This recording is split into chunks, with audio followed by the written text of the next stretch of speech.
So Lord, kami mag-hope sa inyo sa umaga ko, Panginoon. Papuritan ka, Panginoon. Sambahin ka, O Lord. God, ibigay, Panginoon, ang nararapat na pagsamba para sa langisan Diyos na buhay na patagdakila, Panginoon. And God, salamat din, O Lord, sa kalakasan, Panginoon, na pinagawin sa amin sa isang linggo na naman na lumipas, Panginoon, na kayo gumabay. At God, pupunta sa amin, Panginoon. God, thank you, Lord, sa inyong pagmamahal. Thank you, Lord, na nandirito kami sa lugar na ito, Panginoon, na handa kami papurihan ka, handa kami sambahin ka, Panginoon, handang pakinggan at sundin ang iyong mga salita. We with us, O Lord, we do love you. God, we praise you and we worship you. In Jesus' name. Amen.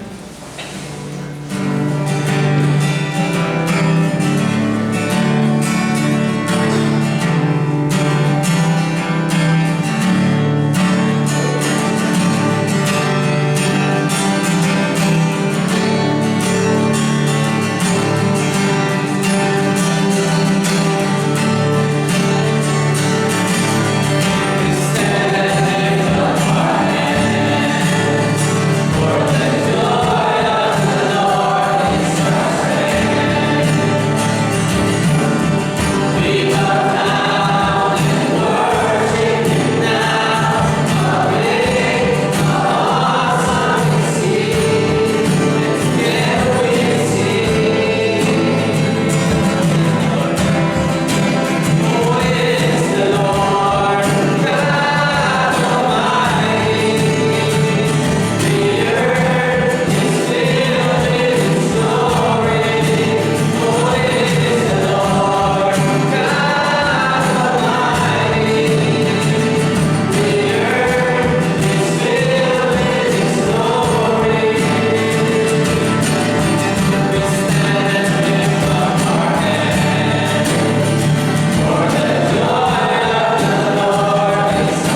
take a dying man, raise him up to life again. What can heal a wounded soul? What can make us fight us slow? What can fill the emptiness? What can mend our brokenness? Brokenness. My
kailangan, Panginoon, patungo sa inyo, Panginoon. God, salamat, O Lord, na natin kami nahulog, Panginoon, sa mundong ito, Panginoon. Pero kami, God, inakay niyo, Panginoon. Kami binuhat niyo, Panginoon.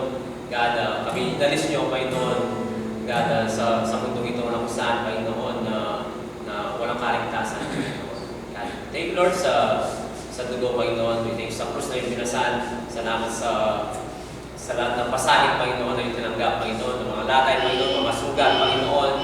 God, maraming salamat, Panginoon, sa pagkamatay niyo sa krus dahil sa inyong mga pagkakasala, Panginoon. God, yun lang po sa inyong mga buhay sapat na, Panginoon. At God, at dapat namin sa pamuhay, Panginoon, dapat na manatili sa inyong mga puso, sa inyong mga isipan, Panginoon. At sa inyong mga buhay, Panginoon. Ano naman po namin kayo, Panginoon, at sa inyo po namin binabalik ang pinakamatas na papuri, pagsambahan mo sa lahat sa matabis na pangalan ng aming Panginoon Jesus. Amen. Take some time po. Show each other some love. Say hi. Good morning to everybody. Good morning. Good morning.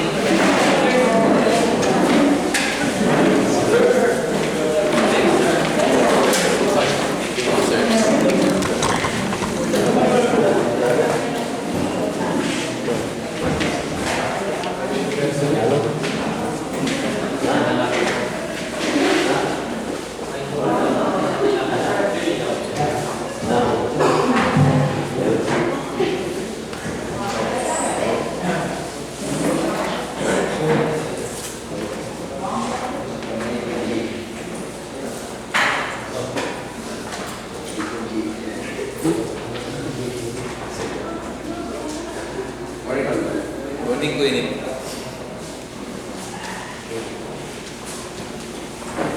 Jan.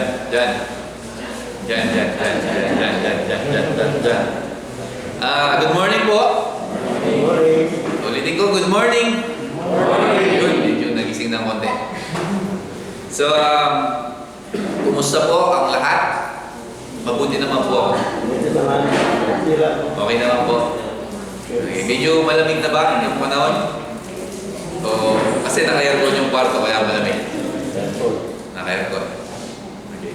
So, bago po tayo magsimula, may mga few announcement po tayo. So, men's prayer, kinakuinig po tayo bukas, 7 p.m. Wala. Hindi siya kasama. Ano siya? Exclusively for you. And then po merong Christmas party, men's Christmas party mamaya po. So inimbitan po kayong lahat ng mga kalalakihan mamaya pong 2 p.m. dito po sa church. So if you it's a potluck kung ano po yung madala nyo. Welcome po lahat ng mga kalalakihan dito. So please come at 2 p.m. At meron po tayong mga konting games na nakakahilo. Hindi, joke lang. Baka hindi na kayo pumunta. So, meron po tayong mga games and meron po tayong yung white elephant na Christmas gift na lalaruin po rin natin. And then, meron po tayong Wednesday fellowship din. And we have yung mga ladies, wala pong prayer meeting, so next year na po daw yun.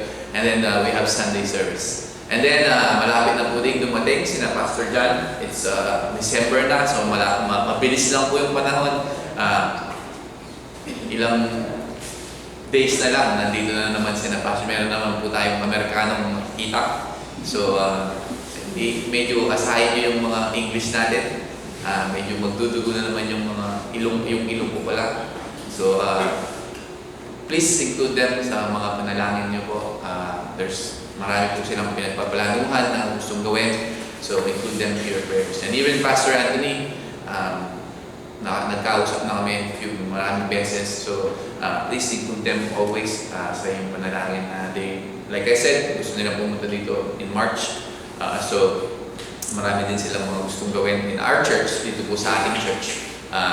Yung focus nila dito lang sa ating church. So, please pray for them. Bigyan sila ng wisdom ng Panginoon at kalakasan at mag-provide lahat ng pangangailangan nila to help us here dito sa Calvary Frontier. So, let's start. If you have your Bible, please turn to Galatians chapter 3, verse 10. to 29. Our title ngayong umaga is Faith Over Law, ang pangako ng salvation to Christ. Ang pangako ng kaligtasan through Jesus Christ. So again, if you have your Bible, please turn to Galatians chapter 3, verse 10 to 29. Let's pray. Dear Lord, again, kami po ay nagpapasalamat sa inyong kabutihan at kadakilahan sa bawat buhay namin. Salamat sa umagang ito, Panginoon, na dinala niyo kami rito, Lord, to have fellowship sa bawat isa, Panginoon, and especially to you. Lord, salamat, Panginoon, for your grace, your love, and mercy towards us, for the blessing na binibigay mo at pinagkakaloob mo sa bawat buhay namin, Panginoon. Thank you for the cross, Lord. Tunay po, like the song said, mighty, awesome, and wonderful. The cross, Lord, dahil doon mo ginawa, Panginoon, yung pagtubos ng aming mga kasalanan, Panginoon. Yun lamang po ang tanging paraan, Panginoon, para kami ay maligtas, Panginoon, by believing that you died on that cross for our sins, Lord. So thank you so much for that hope na binigay mo sa amin, Panginoon. So Lord, may you continue to be with us, continue to open our hearts this morning. We love you, we praise you. In Jesus' name, amen. So, faith over law, the promise of salvation to Christ Jesus. So last Sunday, Paul said, faith brings righteousness. O yung ating pananampalataya ay siya yung nagpapatuwid sa atin. Diba? Na ang in-example niya si Abraham. That Abraham obeyed God. Diba? Nanampalataya si Abraham. Yes, meron siyang mga ginawa. Sinunod niya ang Panginoon. Inoffer niya si Isaac na kahit sa isang anak niya para sa ating Panginoon. But hindi lang yon yung nagpa-counted sa kanya as righteous, di ba? O nagligtas sa kanya, but yung kanyang pananampalataya. At kung i-recall natin that hindi siya matuwid si Abraham, but God imputed o binigay niya yung katuwiran na yon sa kanya.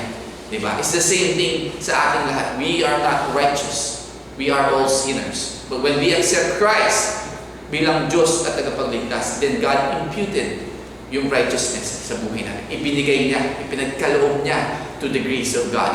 Diba? So, ngayong umagang ito, Paul is ganun pa rin yung topic niya as about faith and law. Because the Galatians at yung mga Judaizers sa Galatians ay napakatigas ng ulo nila. So Paul here continue rebuking them. Continue na pinapaalalahanan niya yung mga Galatians na kung paano ka maililigtas ay hindi sa pamamagitan ng mga gawa, kundi sa iyong pananampalataya. So, let's read here in verse 10. Sabi niya, ang lahat ng nagtitiwala sa pagsunod sa kautusan ay nasa ilalim ng isang sumpa, sapagkat nasusulat, sumpain na hindi sumusunod sa lahat ng nakasulat sa aklat ng kautusan. Malinaw na walang taong pinapawalang sala sa paningin ng Diyos sa pamamagitan ng kautusan, sapagkat sinasabi ng kasulatan ang itinuring ng Diyos na matuwid sa pamamagitan ng pananampalataya ay mabubuhay. Ang kautusan ay hindi nakabatay sa pananampalataya, sapagkat sinasabi ng kasulatan ang tumutupad sa lahat ng itinakda ng kautusan ay mabubuhay sa pamamagitan ng mga ito. Tinubos tayo ni Kristo mula sa sumpa ng kautusan nang siya ay isinumpa para sa atin. Sapagkat nasusulat, isinumpa ang bawat binibitay sa punong kahoy.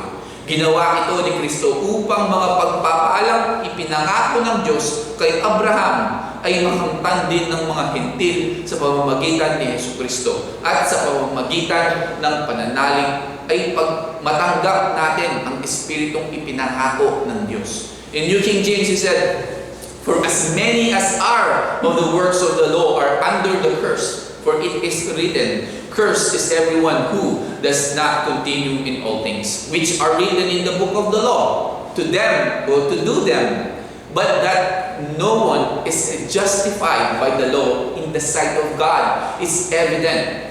For the just shall live by faith. Yet the law is not of faith, but the man who does them shall live by them.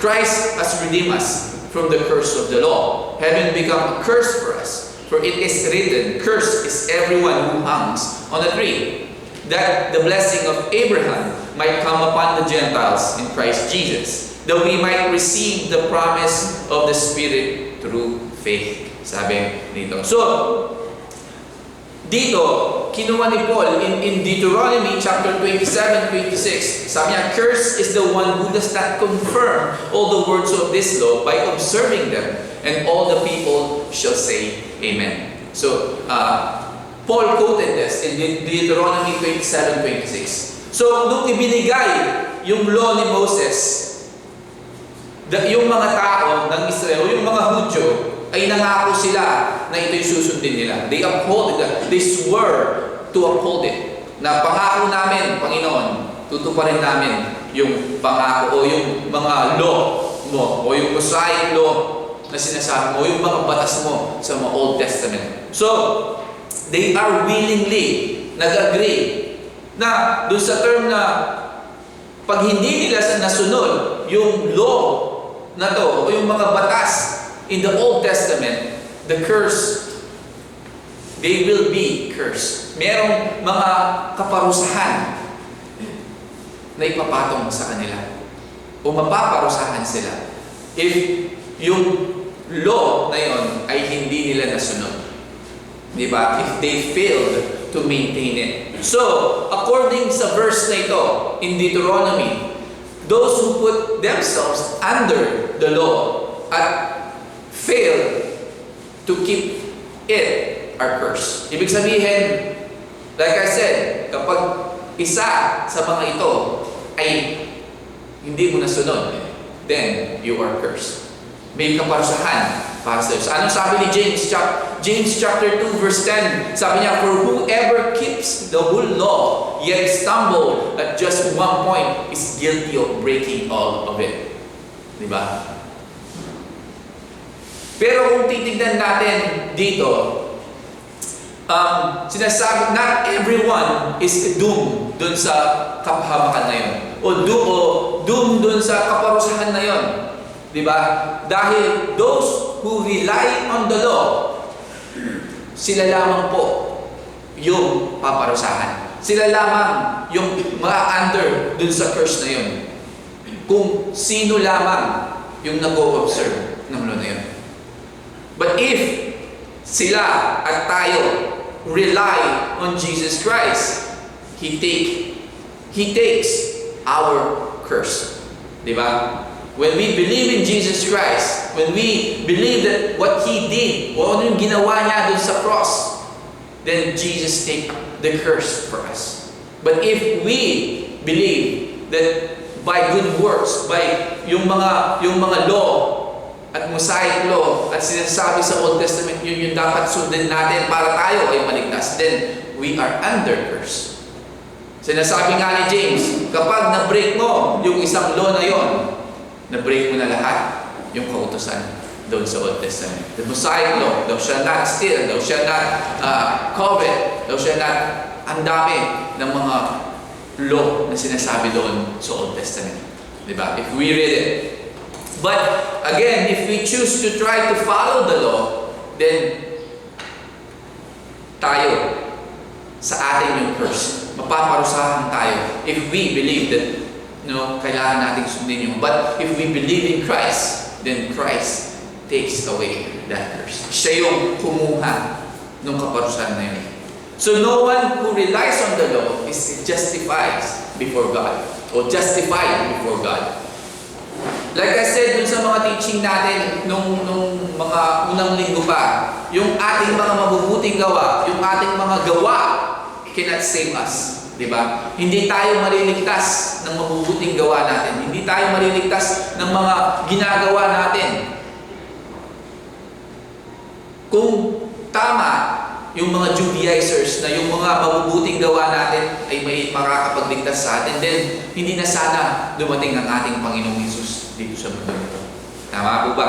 Diba? Dahil dumating siya rito para iligtas tayo. Pero kung yung mabuting gawa natin o kung magpasakop tayo dun sa mga law, the Mosaic law na ginawa, na ibinigay kay Moses, then hindi na kailangan ng tagpagligtas. dahil sa mabuting gawa lamang. Dahil kung ino-obserbahan lang natin yung law, then maliligtas tayo kung ganun. Di ba? But hindi eh. Paul dito, pinopoint niya that ang totoong matuwid o pagkamatuwid o true righteousness comes by faith. Di ba? Hindi dahil sinusunod mo yung batas o yung law. But because yung totoong righteousness, the true righteousness, comes by faith. At sabi ni Paul, the law is not based on faith. Yung law, hindi base sa pananampalataya, sabi niya. So, yung law dito, essentially a set of written rules. Di ba? Mga rules. Alam nyo, binabasa nyo yung Old Testament, ang daming rules. Hindi lang yung Ten Commandments, yung nakasulat doon, but ang daming law in the Old Testament. So, sa Israel, o sa history ng Israel, maraming tao, maraming Jew na sumusunod. Follow the many ng mga rules na ito, externally, o panlabas, di ba? Sa panlabas lamang. Even though na hindi naman sila naniniwala, they don't have faith in God. But externally, ginagawa nila itong mga law na ito. Bakit? Bakit nila ginagawa? It was a habit, a tradition sa kanila. Kahit hindi sila naniniwala sa ating Panginoong Jesus. Some of them, o marami sa mga Hudyo ngayon, and even, hindi lang mga Hudyo, but even mga Gentiles, tayo, di ba? Even hindi tayo naniniwala, hindi sila naniniwala pala sa Diyos. They do it. Ginagawa nila itong mga bagay ito because it's a habit and a tradition. Like I said, many of the people dito sa Pilipinas, sa Amerika, Western countries, mga ibang churches sa Amerika, kapag Easter, nagsisimba sila, di ba? Christmas Eve, nagsisimba sila. Nagdarasal sila bago sila kumain. Even they don't sincerely believe in God, di ba? Because yun yung tradition nila. Di ba?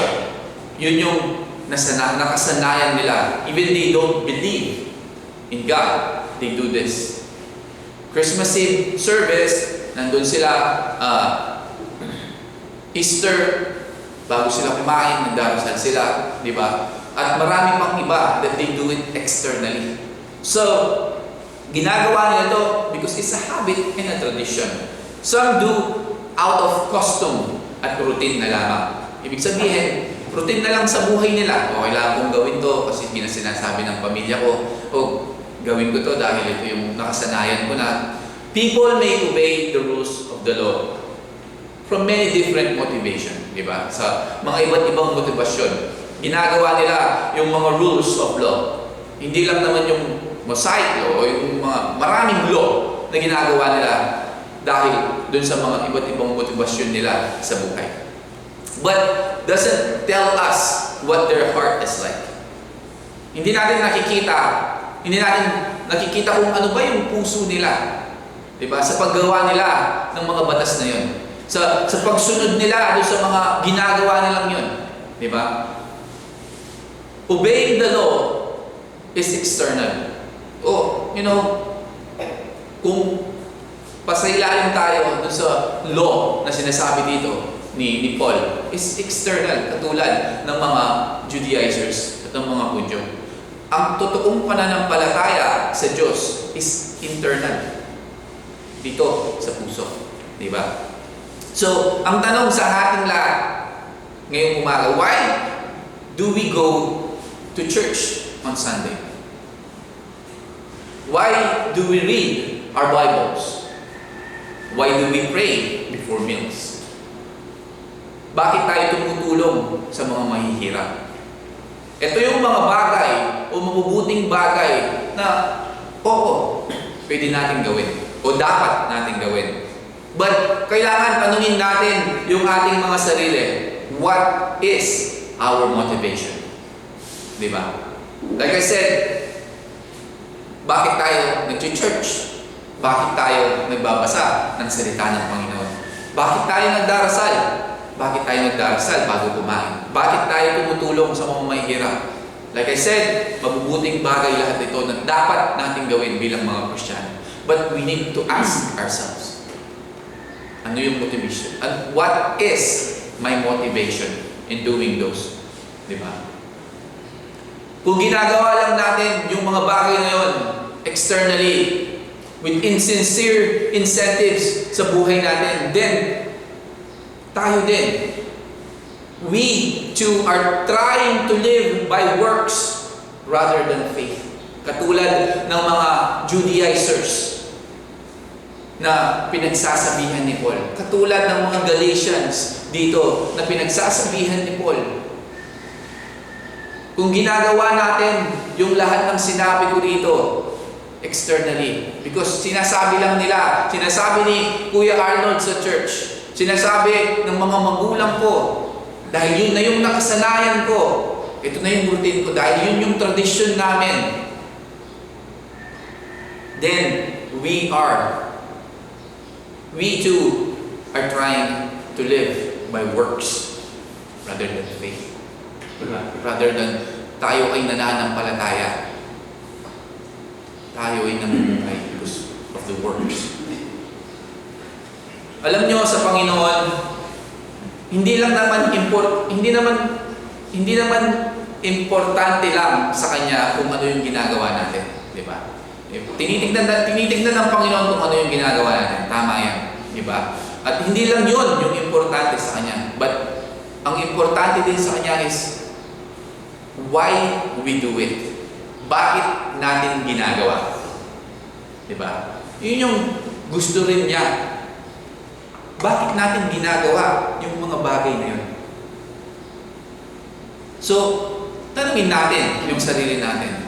Share a good reason bakit ginagawa natin yung mga nabanggit dito na sinabi ko.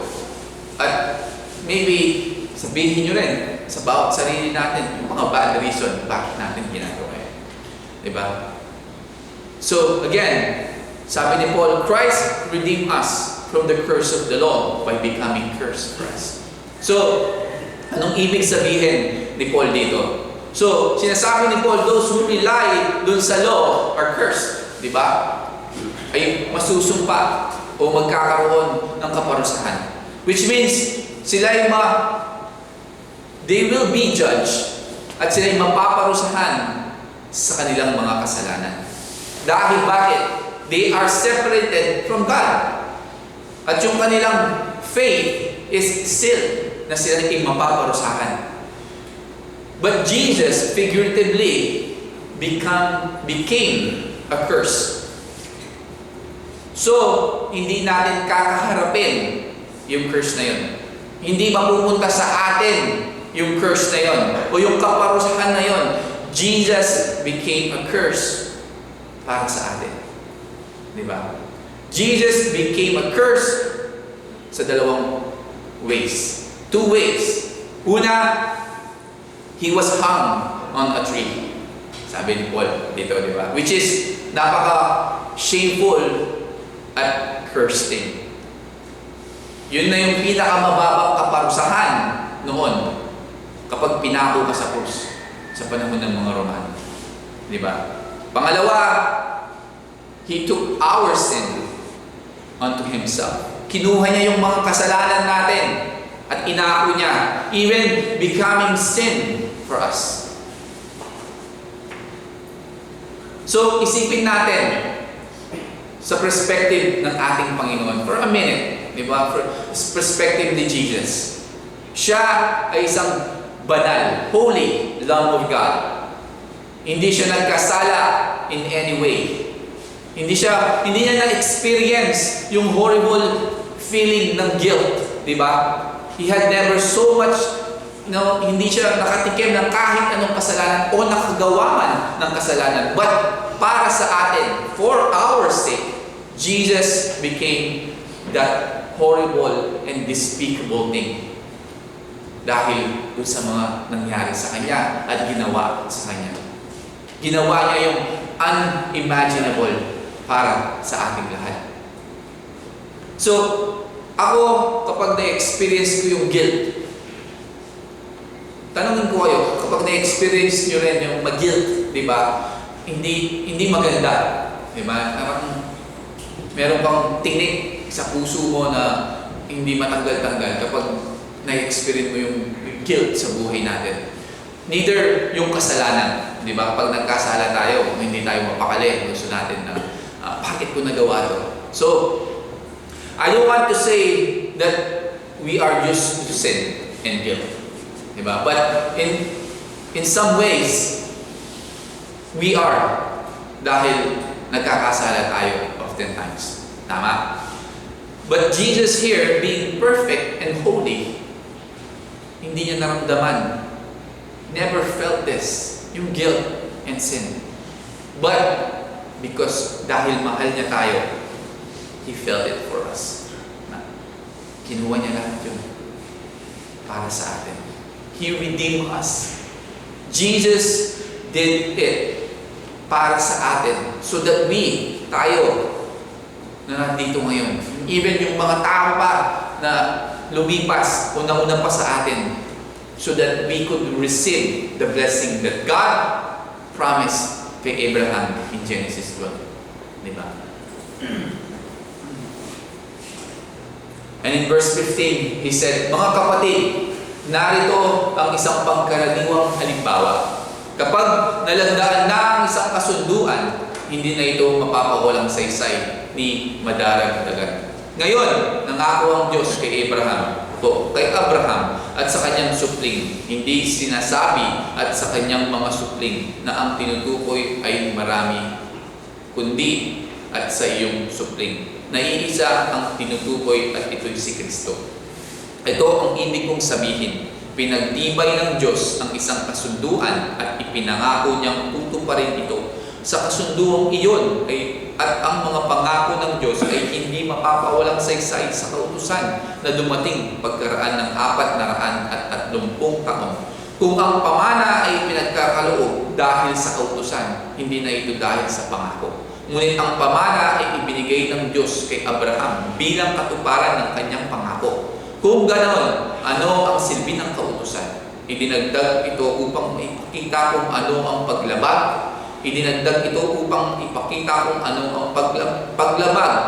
At may bisa ito hanggang sa dumating ang anak na pinangakuan. Ibinigay ang kautusan sa pamamagitan ng mga anghel sa tulong ng isang tagapamagitan. Kapag may tagapamagitan, nangangahulugang higit sa isang panig ang gumagawa ng kasunduan. Subalit, ang Diyos ay iisa. So in New King James, he said, "Brethren, I speak in the manner of men.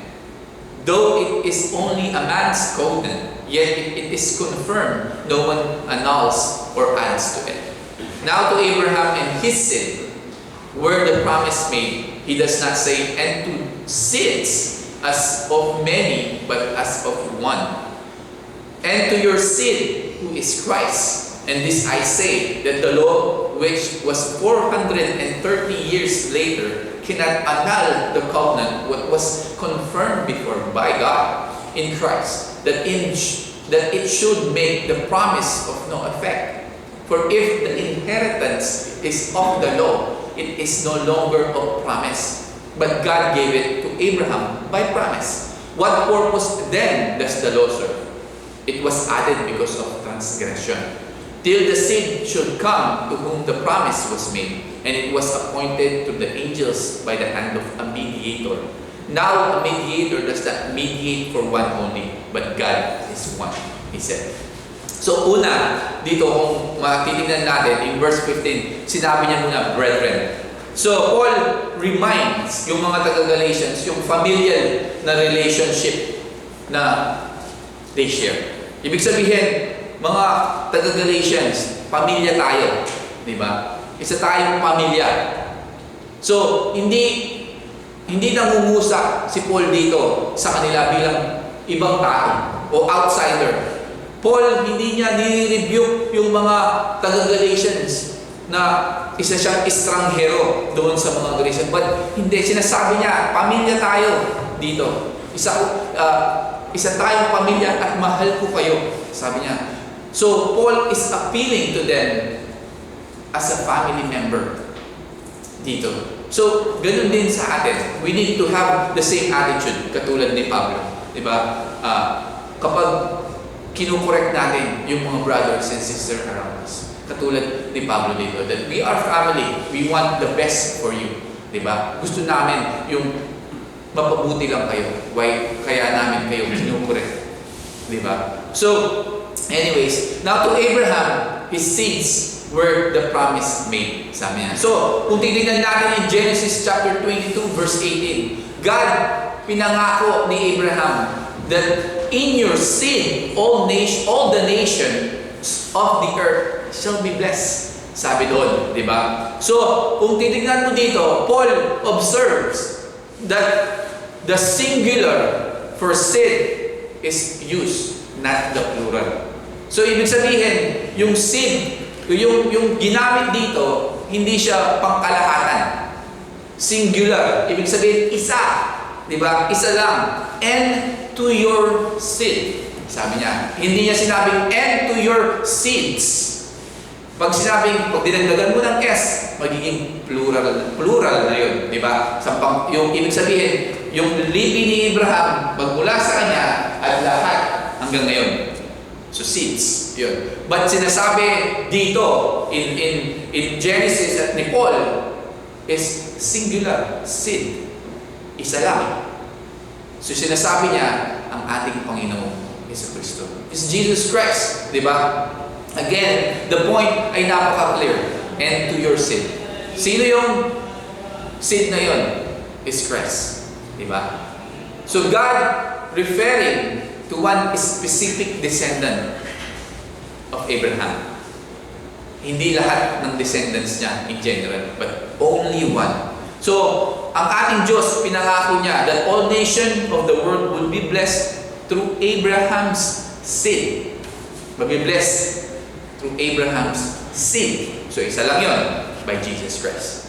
So, sinabi rin ni Paul dito, kapag ang isang kontrata ay napirmahan na, neither party o yung magkabilang party, hindi na pwedeng bumalik. Hindi na pwedeng palitan yung pinagkasunduan nyo. So, i-example na lang natin, meron tayong kasunduan. Ako at si Kuya Nick, meron kaming papagawang 3.5 store na building. 3.5 na yun. So, meron kaming kasunduhan na kailangan matapos yun ng 2 araw. Kaya mo niyo. So, pipirmahan niya yun. Magpipirmahan kami. So, pinirmahan na niya. Pinirmahan ko na. Wala nang balikan. Kailangan niyang tapusin sa 3 araw yun. Dahil yun yung pinirmahan namin. Di ba? So, it's the same thing here. Sinasabi ni Paul na kapag ang isang kontrata ay napirmahan na, neither both party hindi na pwedeng bumalik at baguhin yung deal na yun. It is been, pinirmahan na, declared na it's a deal. Confirmed, nothing should be added, nothing should be deleted. Hindi na siya pwedeng mabito or ano pang mangyari. So Paul making the point, yung salvation para sa mga Gentiles ay hindi na pwedeng burahin pa from the covenant o dun sa pangako. Diba? Dahil sinasabi ng mga Judaizers, hindi na kailangan burahin yan. So sinasabi ni Paul dito, hindi pwede. Dahil nagpirmahan na, noong una pa. Diba? Dahil sinabi at pinangako dun sa Abrahamic covenant that a seed from Abraham, diba, will bless all nations. Ibig sabihin, lahat ng mga tao, neither Jew nor Gentiles, ay mabibless. Ipibless lahat ng isa lang. At yun ang ating Panginoon. At hindi na mababago yun. So yung pangako, the promise that God made will not be changed even kahit ano pang mga sakuna o pagbabago na mangyari sa mundo. Na hindi na mababago yun. Diba? So bakit sinabi ni Paul, culmination ni Paul dito ang bagay na to? Well, like I said, there's Judaizers, mga prominent of law na nagsasabi, nag-argue that yung Mosaic law, yung law na sinusunod ng mga Judaizers o yung batas na ginagawa nila, na sinasabi nilang kailangan gawin ng mga Gentiles, ay ibinigay ng Diyos to the Jews pagkatapos ng Abrahamic covenant. So, ito yung argument that the Mosaic law, sinasabi nila, therefore, nire-replace niya yung Abrahamic covenant. Ibig sabihin, ano yung Mosaic law? Mosaic law is the law of Moses. Diba? Thou shalt not, yung Ten Commandments, yung mga commandments niya sa mga Israelita, na ito yung gawin nyo, mag-sacrifice kayo, magpatuli kayo, kainin niyo yung kosher diet. Yun yung law. Diba? So, yun yung binigay ng Panginoon kay Moses. Diba? So, nung sinasabi ng mga Judaizers, and even the proponents ng mga, yung mga law dito, na therefore, sabi nila, nire-replace na yung Abrahamic covenant. Ano ba yung Abrahamic covenant? Sinabi ko na, that the seed of Abraham will bless all the nation. That's the Abrahamic covenant. Diba? Na ibig sabihin, there's Christ. Merong Savior na darating. So sinasabi ng mga Judaizers, wala na yan. Na-replace na ng Mosaic law. Diba? So, in verse 17, Paul, dineclare niya dito, hindi yun yung case. Diba? Hindi yun yung sinasabi dito. The Mosaic covenant, hindi niya nire-replace. Hindi niya binabago o sinusupersede yung Abrahamic covenant. Diba? Hindi niya tinatanggal. Luma na yung Abrahamic covenant. Ito yung bago, Mosaic law. Diba? O katulad na lamang yung mga nagsusulputang mga churches ngayon na sinasabi nila, luma na yung New Testament, Old Testament. O pati yung Bible pala, yung buong Bible. Tayo na yung new generation. Nagagawa ng bagong Bible ngayon. Diba? Meron mga ganong mga pastors na sinasabi. But ganun din yung ginagawa ng mga Judaizers dito. Yung mga sinasabing mga proponents of the law. Diba? Na wala na yung Abrahamic law, na supersede na ng Mosaic law. Hindi po ganun. Sinasabi ni Paul dito, hindi ganun ang ibig sabihin dito. Yung Abrahamic covenant ay based sa pananampalataya, and by it, ang pangako ng Panginoon to reach all the world through Abraham's offspring. Yun yung Abrahamic covenant. Sabi in Genesis chapter 12 verse 3, I will bless those who bless you, and him who dishonor you I will curse. And in you all the families of the earth shall be blessed. So God is the same yesterday, today, and forever. Hindi siya magbabago. God's word, ang salita ng Panginoon, will stand forever. Yung mga pangako niya ay sigurado. Between sa pangako niya kay Abraham at dun sa fulfillment niya at the time of Christ, around 2,000 years past. Pero hindi nakalimutan ng ating Panginoon yung kanyang mga pangako. Now, kung kakalkulahin natin, almost 2,000 years since Christ ascended into heaven. Pero lahat ng pangako ng ating Panginoon are just as sure ngayon, and they were when He first made them. Diba? No, mas sure nakikita natin na natutupad yung mga pangako niya ngayon.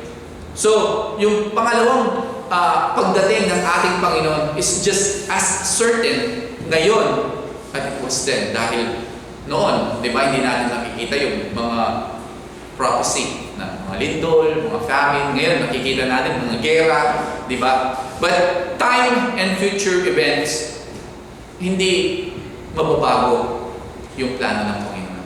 Kung ano yung plano ng Panginoon noon kay Abraham, hanggang ngayon, ganun pa rin yung plano niya. Mosaic law, the supersede the Abrahamic law. Kahit nauna yung Abrahamic law, and then bago yung Mosaic law, it doesn't mean na nawala na o superseded na yung Abrahamic. Still, God promise stands in Abraham's covenant. So, nagtataka kayo, bakit pa binigay yung law? Diba? Why was the law given then?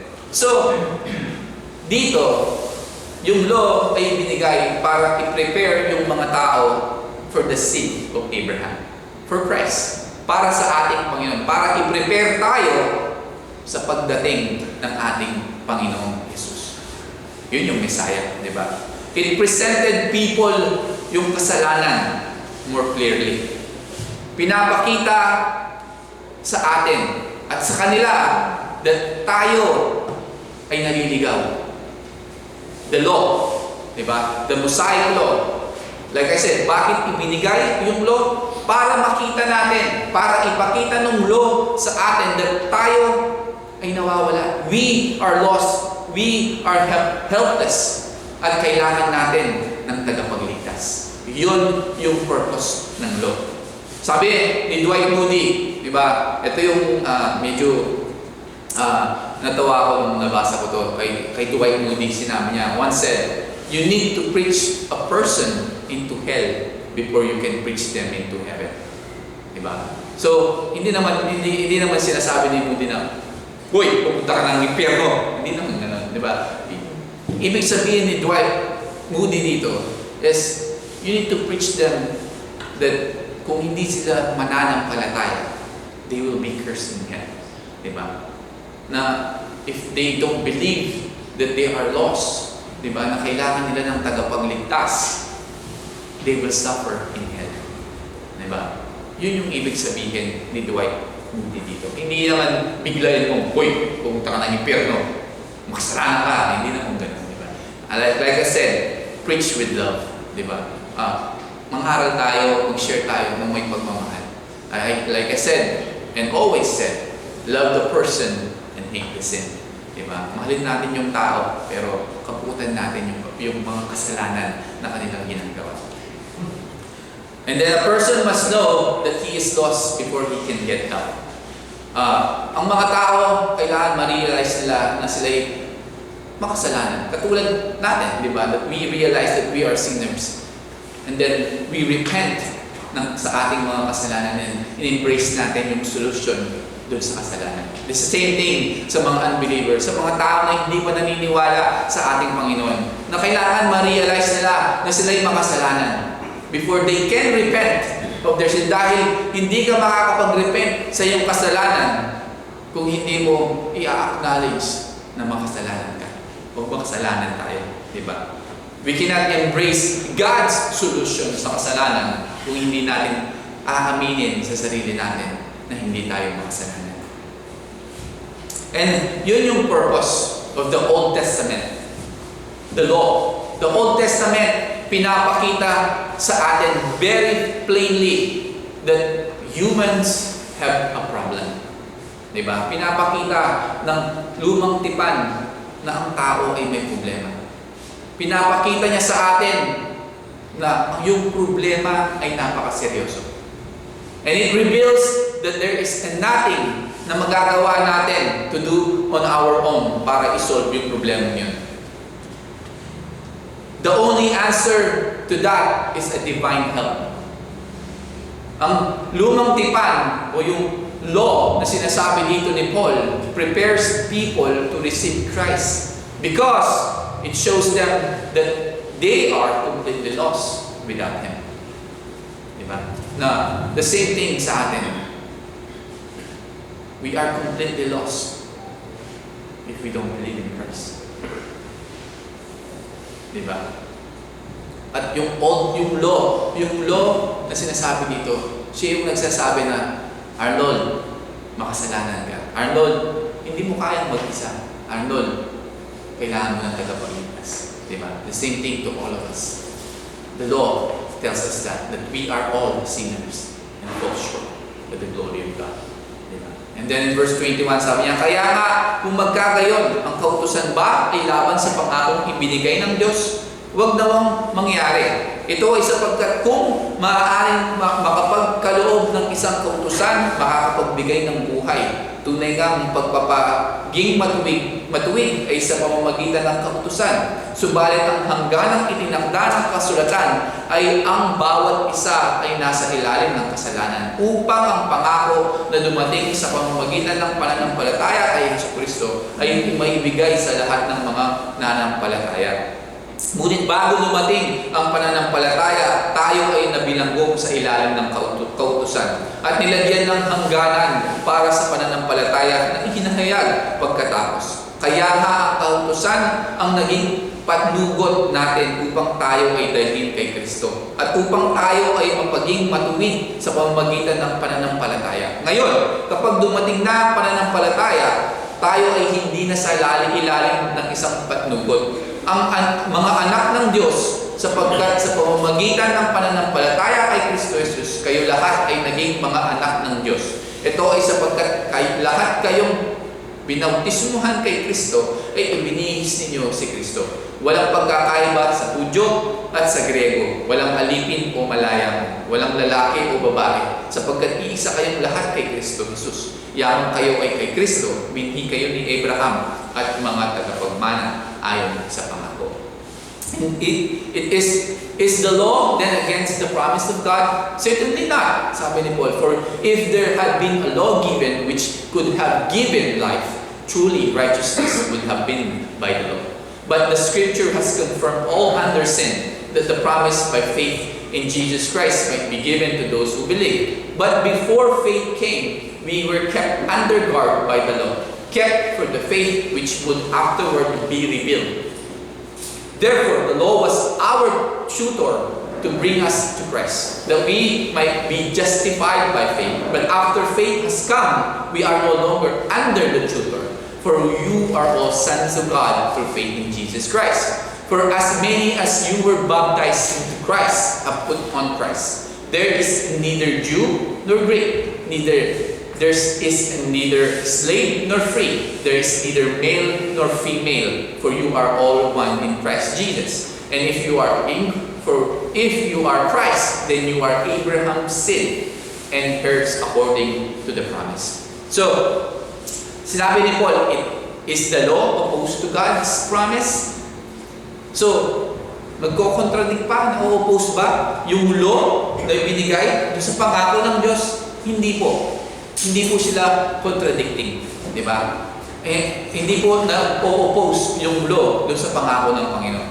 Sa isang perpektong mundo, ang isang perpektong law will inspire perfection. Di ba? But dito sa mundo natin, hindi po ito perfecto, and neither we are.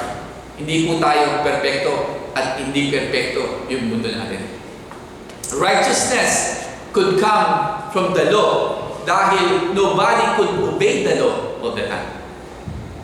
Hindi natin masusunod yung law na yun in the Old Testament. Kahit anong gawin natin. Pero yung law na yun, the Mosaic law itself, ay hindi po mali. Diba? Baka sabihin nyo, ay, mali yung Mosaic law. Hindi po mali. Ito ay mabuti, matuwid, at maganda. The law, clearly, dinidefine niya yung standard ng ating Panginoon. At the same time, it was not meant to be a final solution. Hindi po ito yung final na solution, yung law. But kung titignan natin at babasahin natin yung Mosaic law o the law that God given, that's define God's standard. Yun yung standard ng Panginoon. At we will never attain that standard because it's God's standard. The standard shown in the law, sabi nga, it's out of reach. Hindi natin kaya yun bilang isang tao.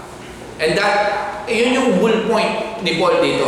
Pinapakita sa ating lahat yung katotohanan ng Romans chapter 3 verse 23. Ano sinasabi ng Romans 3 chapter 23? For all have sinned and fallen short of the glory of God.